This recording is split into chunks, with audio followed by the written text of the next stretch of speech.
In this question of LeetCode number 1, to sum, given an array of integer nums and an integer target, return indexes of the two numbers such that they add up to target. You may assume that each input would have exactly one solution and may not use the same element twice. You can return the answer in any order. Let's understand this question. तो for example हमें ये array दिया है 2, 7, 11 and 15 और हमारा target है 9। तो हमें ये फाइंड करना है कि इस एरे में से कौन से दो एलिमेंट का सम 9 होता है, जैसे कि 2 एंड 7। तो हम रिटर्न करेंगे इन दोनों एलिमेंट्स के इंडेक्स को। तो हमारा एक्सपेक्टेड आउटपुट हो जाएगा 0 एंड 1, क्योंकि ये इंडेक्स 0, 1, 2, 3 है। So let's understand the brute force approach for this problem. उसके लिए हम सिंपली नेस्टेड फॉर लूप का यूज़ करेंगे और सारे पॉसिबल पेयर्स पर इटरेट करेंगे और जिस भी पेयर का सम 9 आता है उसके इंडेक्स को रिटर्न कर देंगे। तो फॉर एग्जांपल हमारा एरे था 2, 7, 11 एंड 15। तो हम 2 और 7 का पेयर बनाएंगे, 2 और 11 का पेयर बनाएंगे, 2 और 15 का पेयर बनाएंगे, 7, 11, 7, 15 एंड 15, 11। और जिस भी पेयर का सम 9 आ रहा है उस पेयर को रिटर्न कर देंगे। तो 2 और 7 का सम 9 आ रहा है तो उनके इंडेक्स रिटर्न हो जाएंगे। तो आउटपुट होगा 2,7 सॉरी 0,1। बट इस अप्रोच की टाइम कॉम्प्लेक्सिटी होगी O ऑफ n²।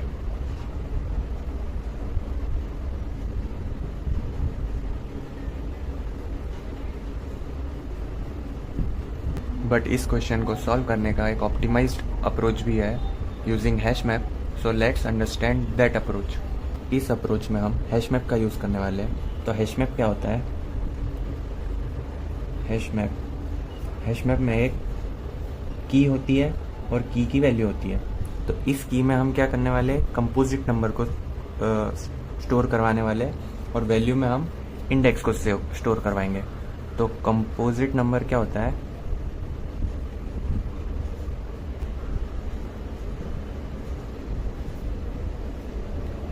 टारगेट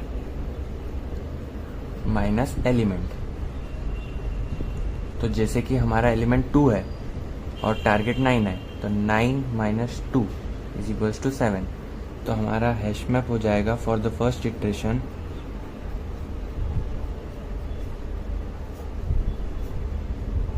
तो हम की में कंपोजिट नंबर को यानी 7 को स्टोर करवाएंगे और वैल्यू में इसके इंडेक्स को। तो 2 का इंडेक्स क्या था? 0।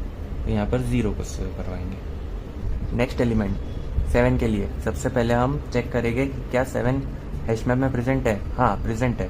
तो हम रिटर्न कर देंगे उस 7 की वैल्यू को और 7 के इंडेक्स को, यानी कि हमारा आउटपुट हो जाएगा वैल्यू कॉमा इंडेक्स।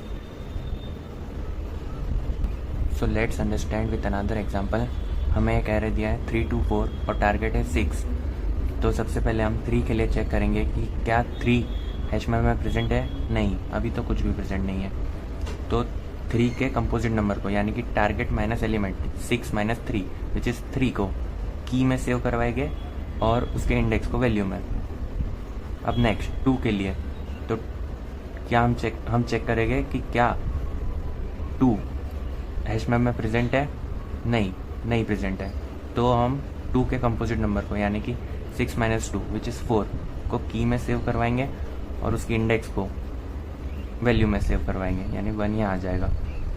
अब हम 4 के लिए चेक करेंगे क्या 4 हैश मैप में प्रेजेंट है। हाँ, प्रेजेंट है।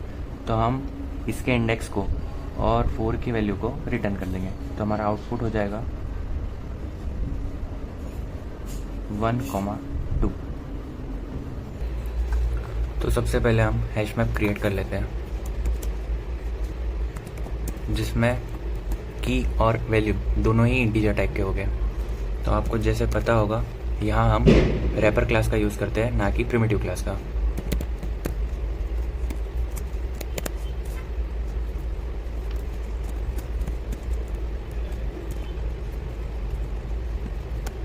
अब हम एक फॉर लूप लगाएंगे हमारे एरे पर इटरेट करने के लिए।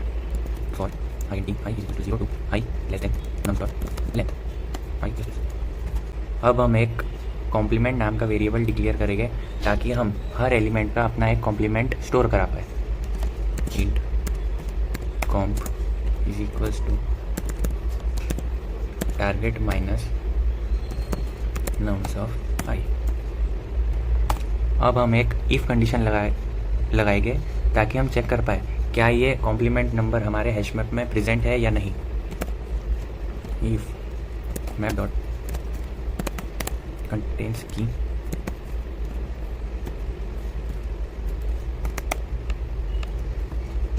अगर प्रेजेंट है तो हम एक एरे रिटर्न करेंगे जिसके एलिमेंट्स होंगे वो कॉम्प्लीमेंट का वैल्यू और इंडेक्स। रिटर्न न्यू इंट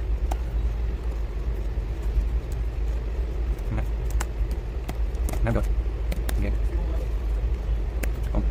आई। और अगर वो कॉम्प्लीमेंट हमारे हैश मैप में प्रेजेंट नहीं है तो हम उसे हैश मैप में पुट कर देंगे।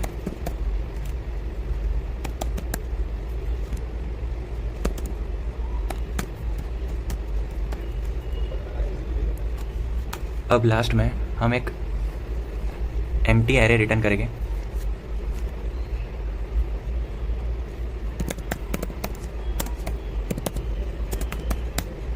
हम इस कंडीशन तक कभी पहुंच ही नहीं पाएंगे क्योंकि हमें क्वेश्चन में दिया गया है कि एक ना एक सॉल्यूशन तो होगा ही। Let's run the code.